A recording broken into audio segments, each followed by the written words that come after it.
Hello, everyone. Good morning. I hope you're okay. 11:15 here in Ireland, and it's time of our talk. I hope you're okay.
Hello, I am back. I think now it's better. Just let me double check again because I having some internet issues here. Now it's better. Just okay. Looks okay. Great. Let's start here. So, hey, yeah, my girls are watching me here. So good, good. So wonderful to have you all here with me today.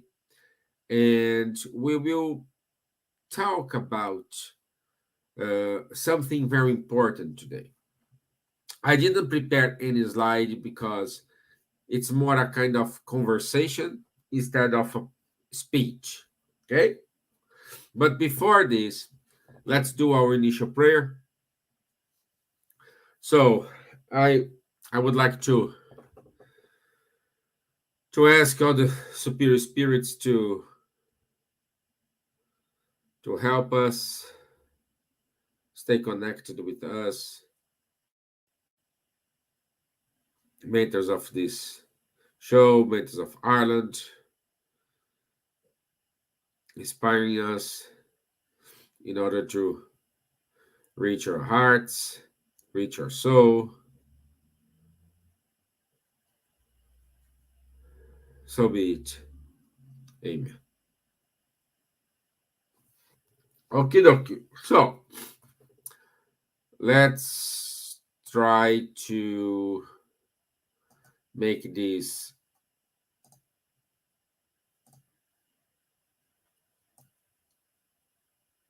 a little bit easy for everyone.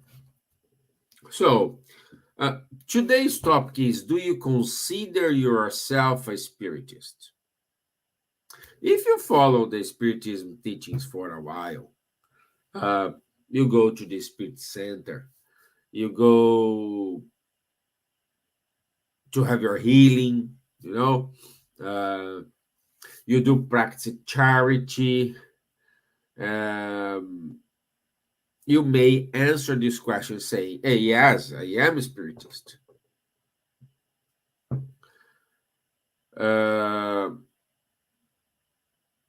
but the main purpose here is go a little bit deep. We will talk about today yourself and your actions.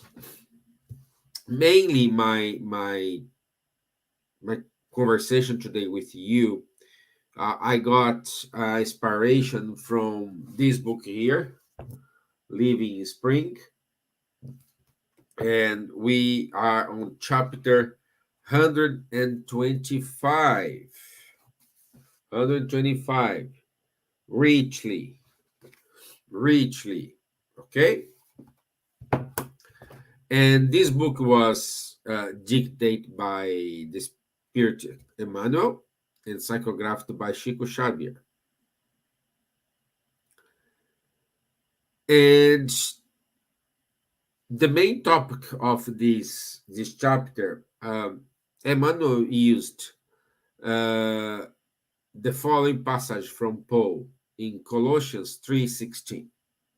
May the word of Christ dwell in you richly.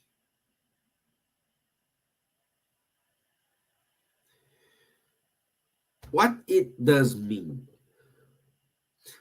Why this need to dwell you? Dwell means why this need to enter in you, why this needed to occupy you from inside to outside. Because many of us, we say, oh, I trust in Spiritism, I trust in God.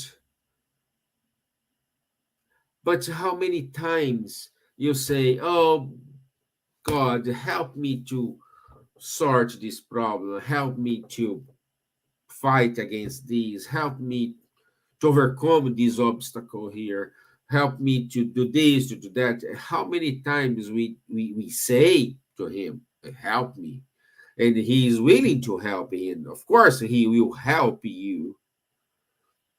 But how many times we take this from him? How many times at the same time you say, please take care of this, but your actions is contrary of what you are saying?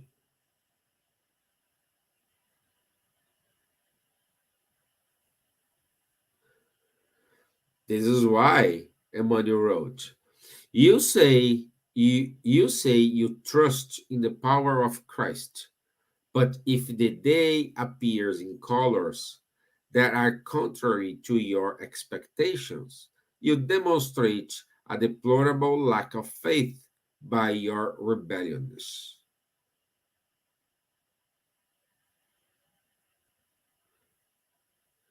So, how many times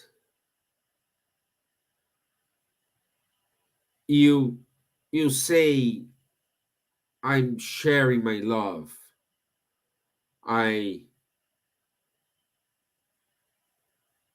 I help the others, I distribute the soup, I go to the spirit center. But how many times us, I include myself, we don't look at the time and say, wow, it's I need to go. Hurry up.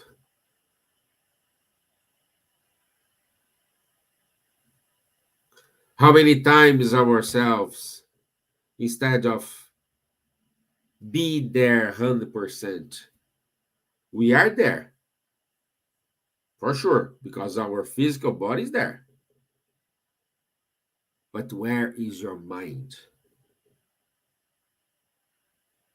Somewhere. But I guarantee your mind is not in the same place as your body.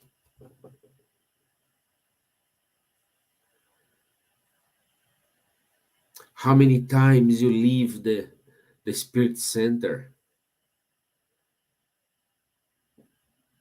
and you start with gossipies? Did you look her? Did you see him?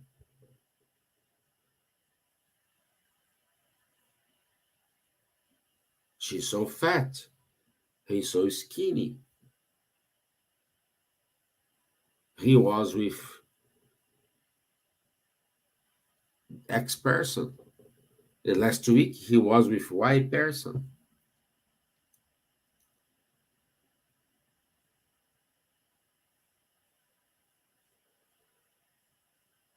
This is why Kardec wrote, You say that you are cultivating the love that the Master has bequeathed to us. However, but if your neighbor has points of view that differ from yours, you show an enormous dearth of understanding by entrusting yourself to disaffection and criticism. When you have a viewpoint A, but you have someone with viewpoint B, do you respect or do you impose your viewpoint?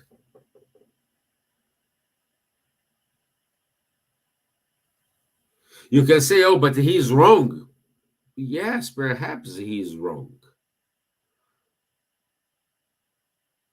But instead of exercise a criticism, why don't you exercise your patience? And through your actions, you will show that person that your point is correctly. And instead,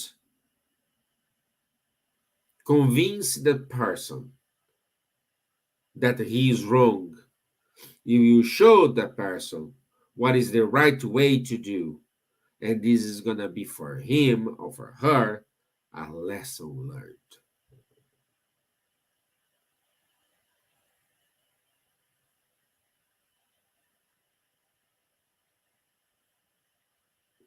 How many times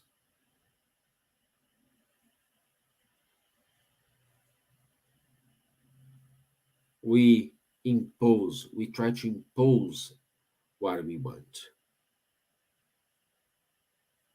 No matter I am right, full stop. No. If you are always right, I'm sorry to give you this news. You are in the wrong planet. You incarnated in the wrong planet. Something must happen, and you took the wrong bus.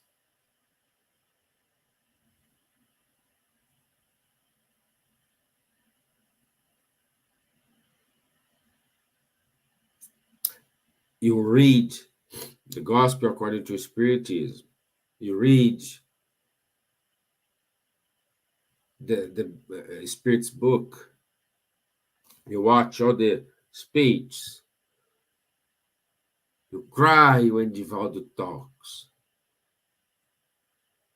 You feel touched when you see Chico Xavier speaking.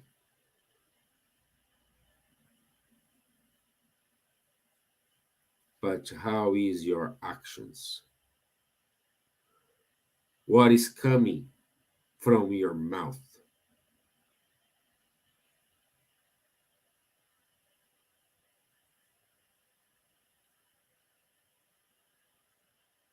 Do you practice it? I think one of the good exercise everyone, not just the spiritists, but everyone should read the book Poe and Stevan.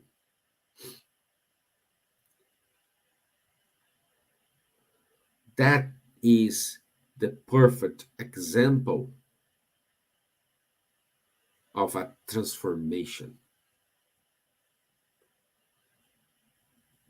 Example of someone who was standing by because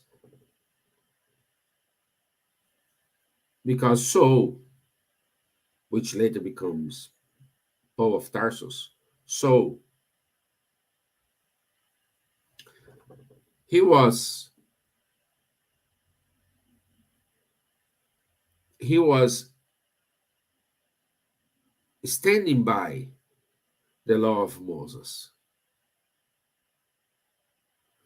He was kind of applying the law. He knew the law, and he was doing the law in the not in the sense, but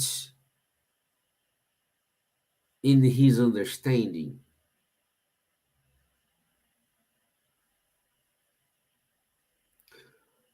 After, no, before, when he fall the horse and when he saw Jesus at Damascus gate, he said to him, what I need to do. He didn't say, oh, I did this because, oh, I did that because, oh, I, no. What is done is done.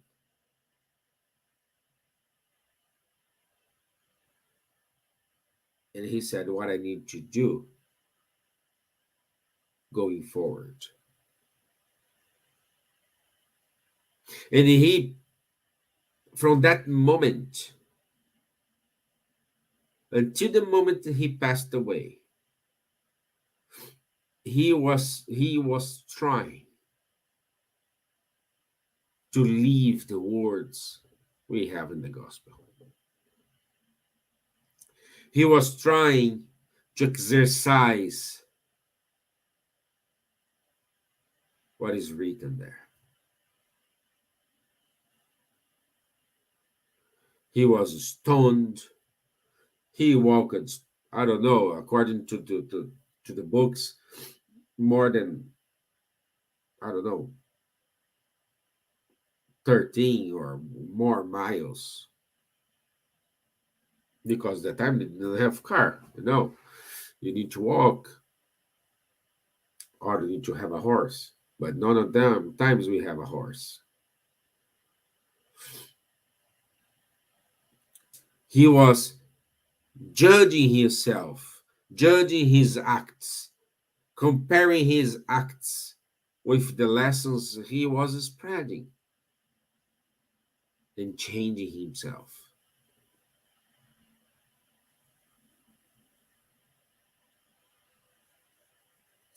And Kardec wrote, you say that you believe the gospel in all its simplicity and purity. But if the Lord asks you to make some sacrifice that is perfectly compatible with your capabilities, you demonstrate an incontestable of cooperation, issuing challenge and asking for reparations.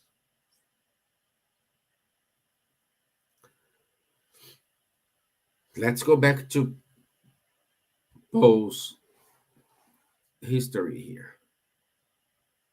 It happened, this transformation to him, because he was capable. If you are facing some difficulties right now, it's because you are capable to overcome it.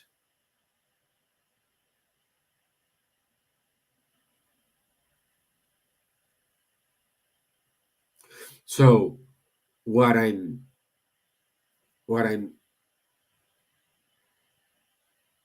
trying to show you here, it is if you're suffering, it's not because you deserve.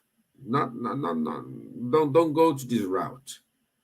You're not talking here about merits and demerits. If you're suffering here, it's because you have all the ingredients to overcome it. Doesn't matter what you are happening to you. I know it's tough. I know it is difficult. I know there are moments in which we want to give up. I know sometimes we question God and we question ourselves. I know. But whatever is happening to you, it means you are able to overcome it. And the people who is surrounding you are friends who is here to help. Help to overcome, help to give the shoulder for you cry, to let you cry.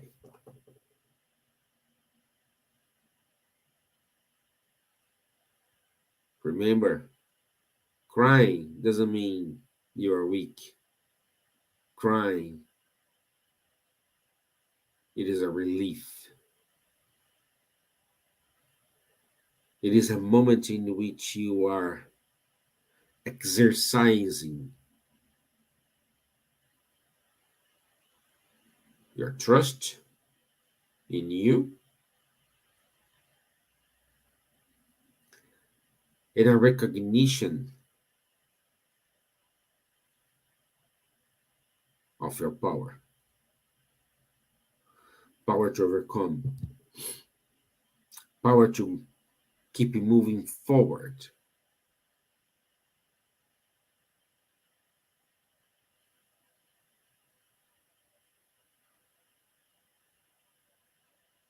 You ask many times, I want this, but you don't receive this. Can you imagine if everybody who play lottery win at the same time because they want to win? What's gonna happen? No money for anybody.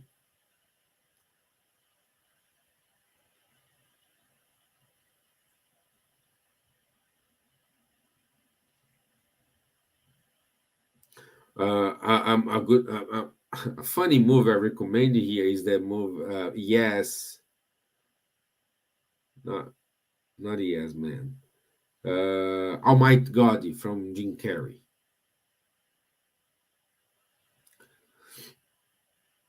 All the time when he replaced it, he was in God's position. He put it a yes to everything what the people are asking as automatic reply, and the planet was everyone's life was a kind of disaster. And God is not that person who you give what you are asking, who you not give what you don't ask. He's not there to just to not just. He's not there to judge you. That's the word, not just. He's not there to judge you. He's there to love you, to support you. If you get something, it is consequences of your actions, consequence for your efforts, not because he gave it to you. God is a father. If you are father or if you are a mom, you want to give the word for your children, don't you?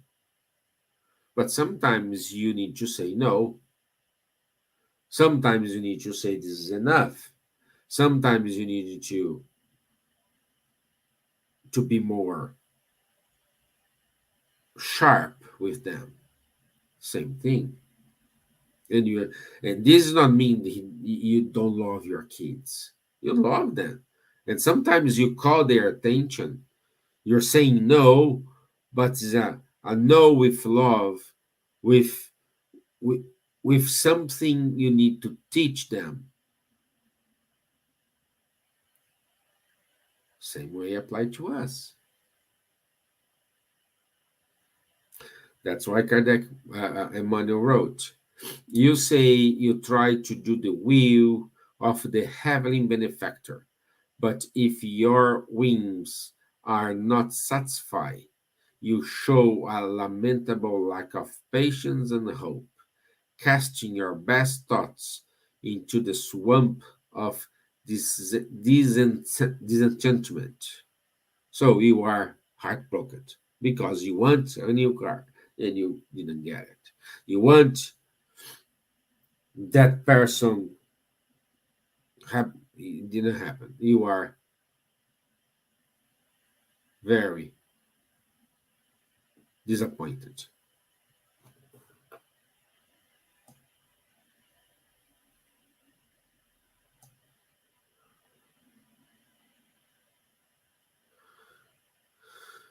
And Emmanuel wrote some questions to help us to guide us.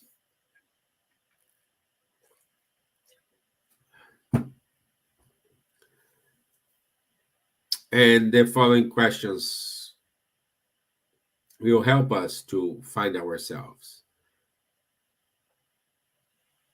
And the first question is, can we ever light a candle if you remain in the dark?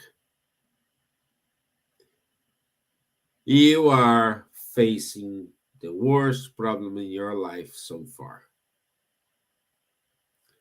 Can you light a candle in that dark room, the dark room of your heart, and follow and allow everyone to follow you towards the light direction? If you can, that's the way, that's the spirit. Can we display obedience if we praise rebelliousness? You're asking for apples, but you're getting bananas. We will stop. Think why you're getting bananas instead of apples. Are you making a lemonade from the lemons that life threw towards you?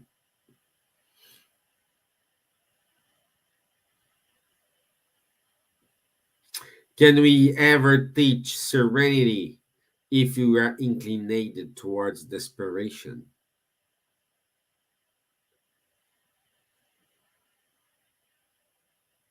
Can we proclaim the glory of love if we cultivate hatred?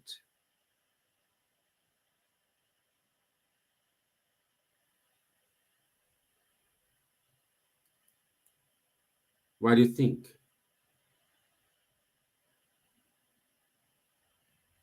This is something we needed to really, really, really think about what you're going to do.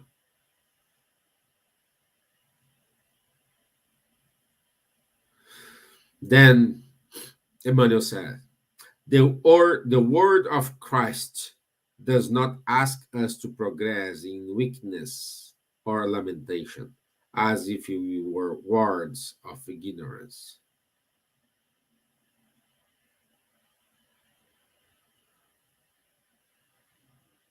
So his words in order to richly ourselves, to enlighten ourselves, to extract the best of us. Doesn't matter if you are in a moment of glory or if you're in a moment of desperation.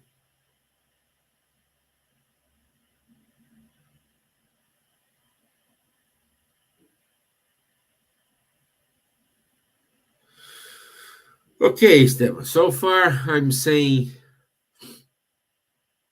a lot of things, but how to practice? How to how to overcome these points? I'm suffering now. I'm passing through a problem right now. I wish I were I have these abilities to light a candle in the dark room, to be obedience instead of being rebellious, proclaim glory instead of cultivate hatred. I wish to. I understand what you're saying. I agree with you, but what am I gonna do? I can't. I try, but I can't.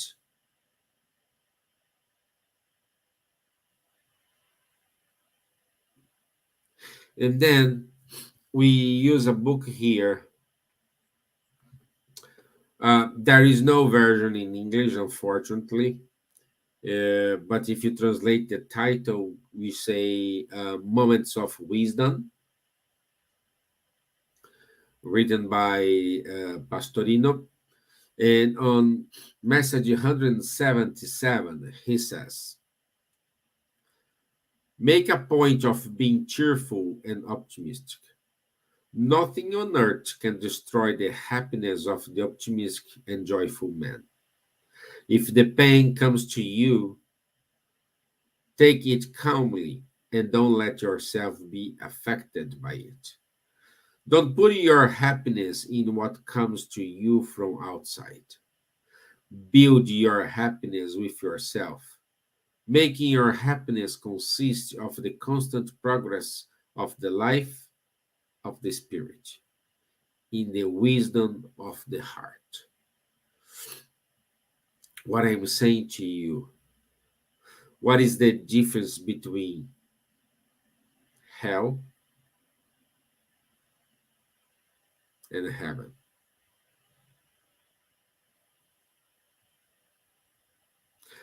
Hell, it is, I want health, I want progress, I want success, I want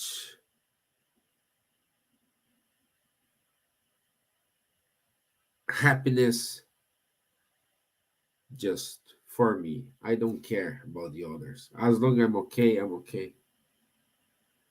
As long as me and my family who is surrounding me is okay, I'm happy. I don't care what happening in Africa, what happening in Ukraine, what happening in all the world. As long as I'm okay, I don't care. My family is okay. Oh, thank you, Lord. My family is okay. This is hell. And heaven, it is everything you want: happiness, success, joyful, happy moments, progress, but to everyone. When you say thank you for my family being okay and everyone in the world being okay at the same time. What you want to your family, you want for everyone who is not your family. What you want to yourself is everything you want for your neighbor. This is the difference, my friends, between heaven and hell.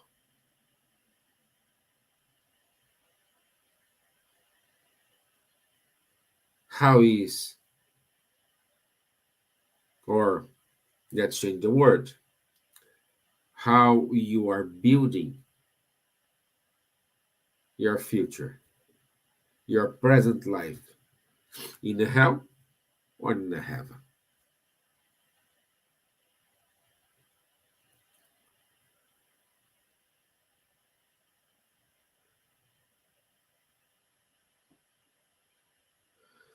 Moments of COVID, moments of war, moments of economies downturn are punishments? No, no. They are consequences of our actions. Which actions? Actions that put ourselves in hell. Actions of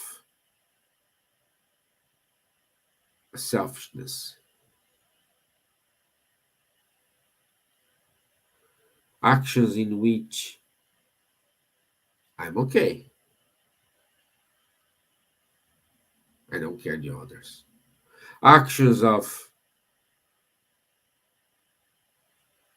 when you get sick, any kind of sickness.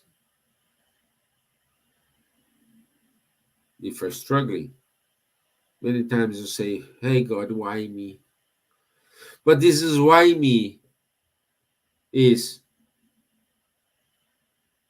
why I am suffering. Let someone suffer, not me.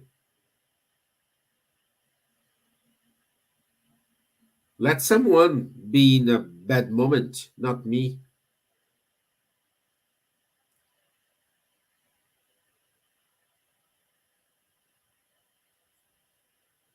This is selfishness.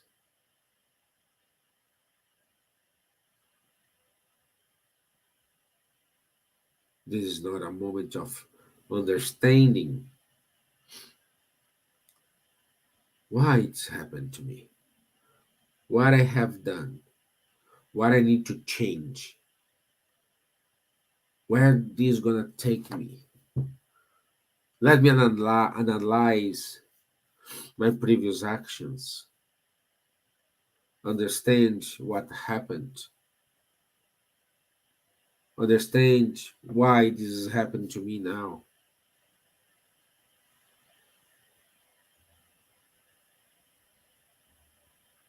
But it's easy to point fingers. Oh, I wish if that person did this, I would be in a better position. I would be in a better situation. I would be in a better moment in my life. But what about you?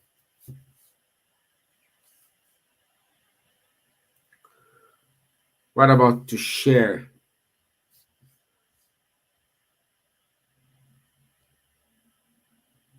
this? What about your actions show what you are saying, what you are reading? And while we are praising our own victories, our small victories, we will face problems we are facing now as individual and as a society.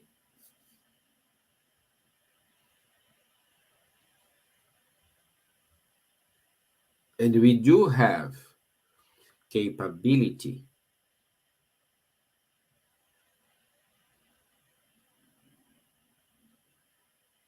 to move forward. Example, first moments of COVID, when everybody was isolated in the world, we saw a lot actions of solidarity.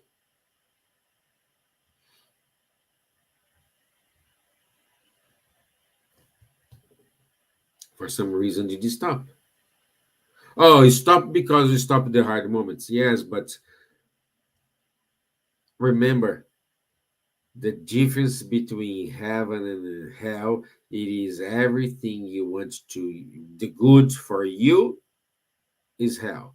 Everything what's good for everyone is heaven.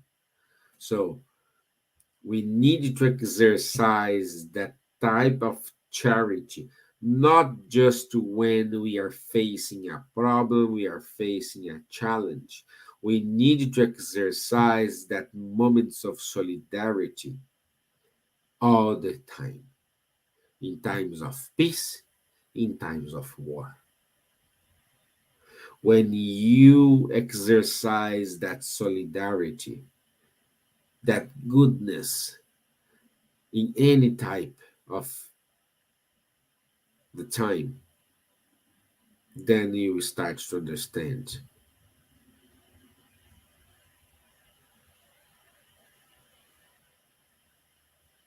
the gospel. I am not perfect. This is more again. This is more for me than for you guys. It is tough. It is difficult. Very difficult to do it. Very. But you need to try. We need to put our hands on and try.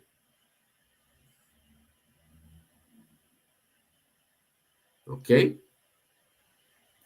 Do you have any questions? You are so quiet today, guys. Do you have any questions? Do you have any concerns? Do you have any moments, things you want to share with us? Please speak up.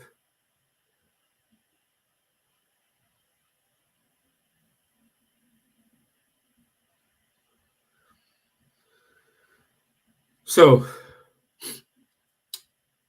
while you write your questions, if you have any, I just want to say thank you for your time, for your patience. I hope this helped you somehow, and I hope you are You are okay.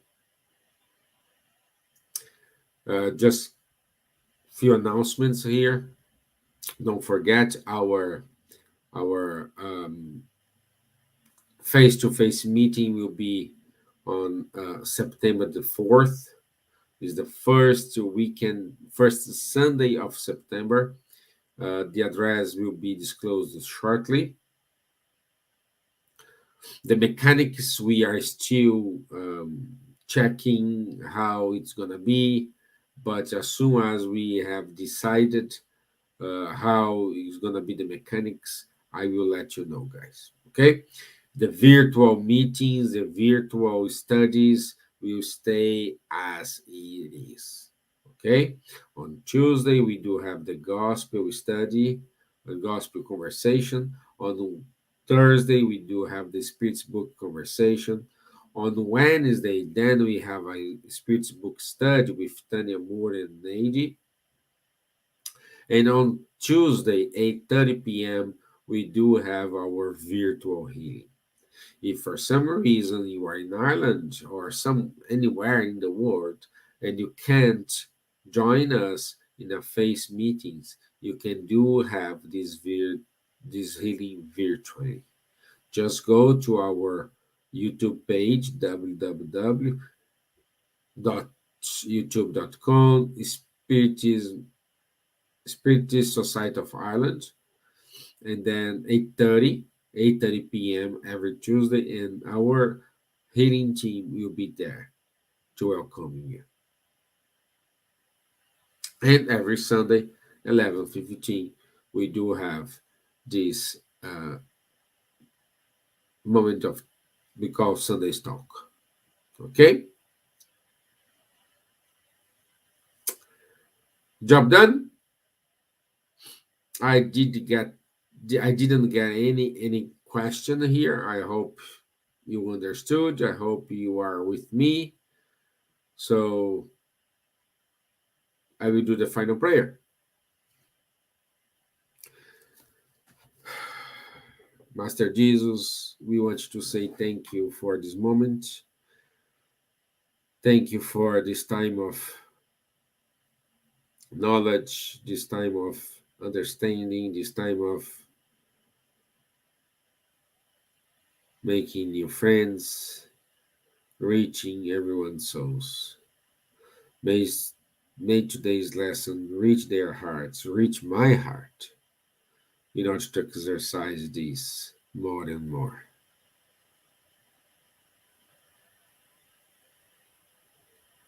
May we have a wonderful week full of joy and happiness. So be it. Amen.